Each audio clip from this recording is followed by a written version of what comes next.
अस्सलामुअलैकुम dear students. अभी हम चैप्टर नंबर 5 एक्सरसाइज 5.1 के क्वेश्चन नंबर 8 जो कि लॉन्ग के लिए अजीज़ बच्चों इम्पॉर्टेंट है, उसकी पार्शियल फ्रैक्शंस पे बात करेंगे। जैसे कि बेटे आप देख रहे हैं कि न्यूमरेटर में 3 लीनियर फैक्टर हैं, x-1, x-2, x-3, और नीचे डिनोमिनेटर में भी 3 लीनियर फैक्टर हैं, x-4, x-5, x-6। तो चूँकि ऊपर जो हमारा न्यूमरेटर है उसमें भी प्रोडक्ट के बाद डिग्री 3 आएगी, और डिनोमिनेटर में भी अजीज़ बच्चों प्रोडक्ट के बाद डिग्री 3 आएगी। तो ये एक इम्प्रॉपर रैशनल फ्रैक्शन है जिसकी पार्शियल फ्रैक्शन हम डायरेक्ट सपोज नहीं कर पाएंगे। इसलिए अजीज़ बच्चों पहले हम न्यूमरेटर के लीनियर फैक्टर्स का प्रोडक्ट देखेंगे। तो इधर x-2 इंटू x-3, इनको जब मैंने मल्टीप्लाई किया है तो x² माइनस 5x प्लस 6 ये इनका प्रोडक्ट है।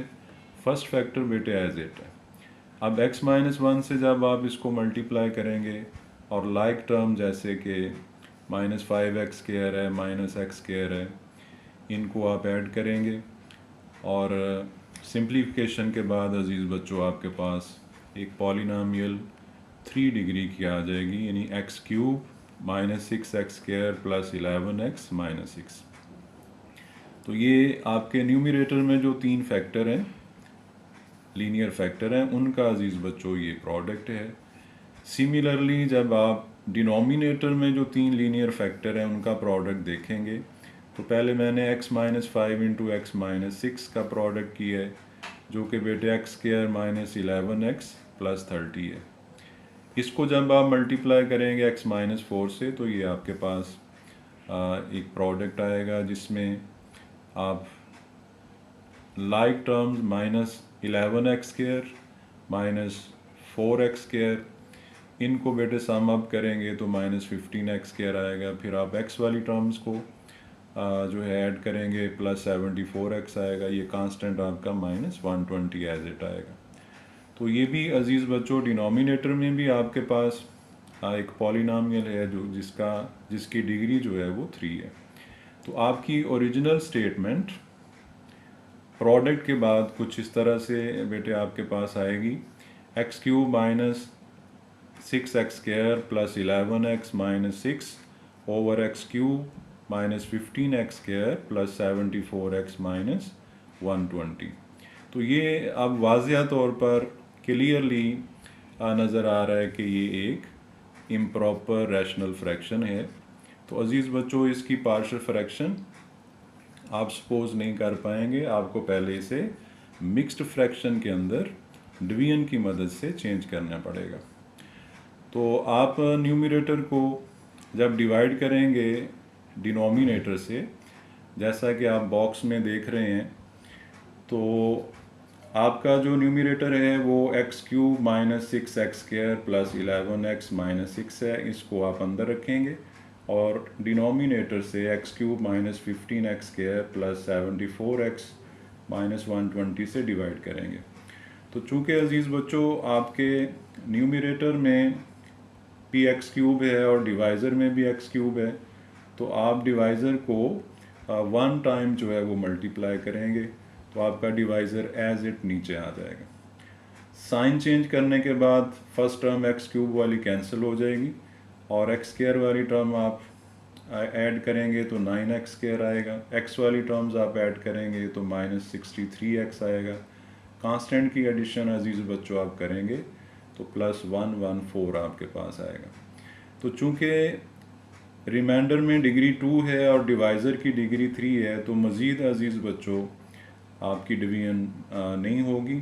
लिखने का तरीका बेटे कुछ इस तरह से है कि आप रिमाइंडर को आप कोशेंट को पहले लिखेंगे और रिमाइंडर का साइन जो है वो आप मिड में लगाएंगे, फिर आप रिमाइंडर लिखेंगे और नीचे मैंने डिवाइज़र जो पॉलिनॉमियल की फॉर्म में यानी 3 डिग्री में था वो ऑलरेडी मुझे पता है कि उसके फैक्टर्स क्या हैं। मैंने ये डिवाइज़र के फैक्टर लिखे हैं, डिवाइज़र को नहीं लिखा, ताकि मेरा एक स्टेप जो है वो मुझे एक्स्ट्रा ना करना पड़े। अब जब आपने ओरिजिनल स्टेटमेंट को मिक्स्ड फ्रैक्शन में बेटे चेंज कर लिए है, जिसका पहला हिस्सा जो है वो एक कांस्टेंट है और दूसरा हिस्सा आप जैसे देख रहे हैं कि ये आपके पास एक प्रॉपर रैशनल फ्रैक्शन है जिसकी आप केस नंबर 1 के मुताबिक पार्शियल फ्रैक्शन बेटे कर सकते हैं। तो इसमें आप देखें कि ऊपर डिग्री 2 है, नीचे आपकी डिग्री 3 आ रही है। तो केस नंबर 1 के मुताबिक आप हर लीनियर फैक्टर को एक कांस्टेंट एडिशन की मदद से देंगे।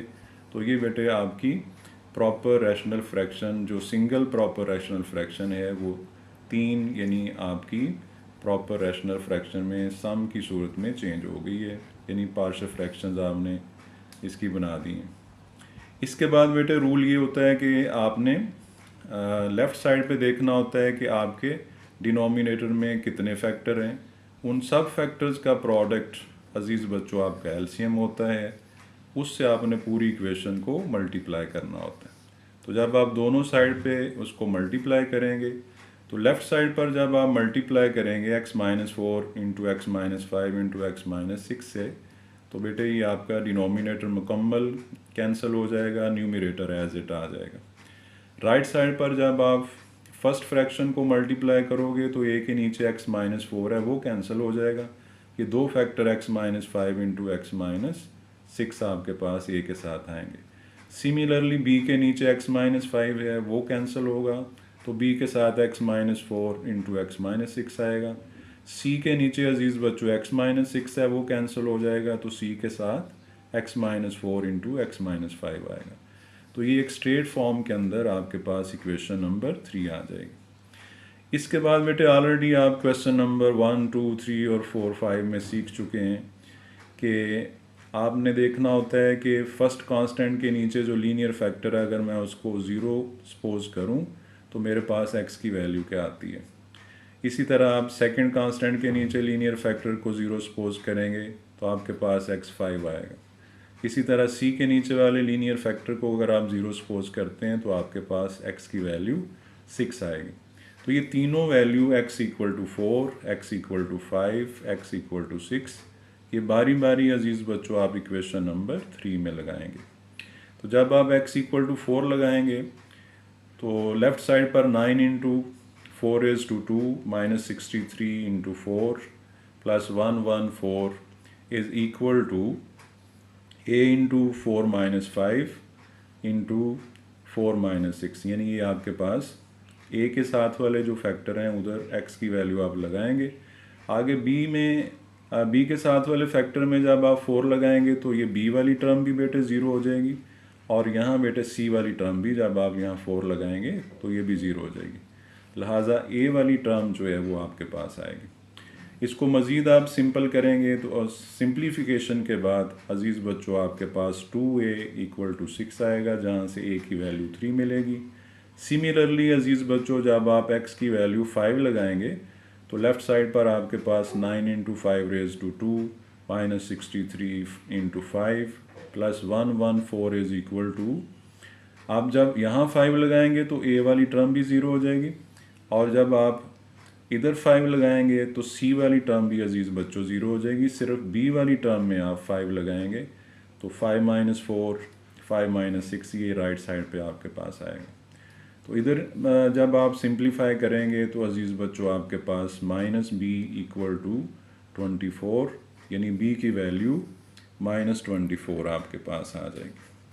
सिमिलरली अजीज़ बच्चों जब आप x की वैल्यू 6 लगाएंगे तो आपके पास यहाँ से 6⁻² -63 into 6 plus 114 is equal to c into 6 - 4 into 6 - 5, यानी आप देख रहे होंगे कि a और b वाले जो टर्म्स हैं वो सर ने नहीं लिखी। तो उसकी बेटे वजह ये है कि जब आप यहाँ 5 लगाएंगे तो a वाली टर्म भी 0 हो जाएगी, और जब आप यहाँ 6 लगाएंगे तो a वाली टर्म भी 0 हो जाएगी, और जब आप यहाँ 6 लगाएंगे तो अजीज़ बच्चों b वाली टर्म भी 0 हो जाएगी। लेकिन जब यहाँ 6 लगाएंगे तो 6 - 4, 6 - 5, सिर्फ c वाली टर्म आपके पास राइट साइड पर रह जाएगी। तो सिंप्लीफिकेशन के बाद अजीज़ बच्चों आपके पास 2c = 60 आएगा, जहाँ से आप c की वैल्यू 30 एवेल्यूएट करेंगे। तो ये तीनों वैल्यू अजीज़ बच्चों, a की वैल्यू 3, b की वैल्यू -24, c की वैल्यू 30, ये आप इक्वेशन नंबर 2 में यहाँ लगाएंगे। a को 3 लिखेंगे, b को -24 लिखेंगे और c को 30 लिखेंगे। तो आपके पास लेफ़्ट साइड पर 9x² - 63x + 114 over x - 4 into x - 5 into x - 6। अब बेटे ये एक प्रॉपर रैशनल फ्रैक्शन रिज़ॉल्व हो जाएगी एडिशन और डिफरेंस की सूरत में 3 प्रॉपर रैशनल फ्रैक्शंस के अंदर, और बाद में आप इसकी वैल्यू इक्वेशन नंबर 1 के अंदर लगाएंगे।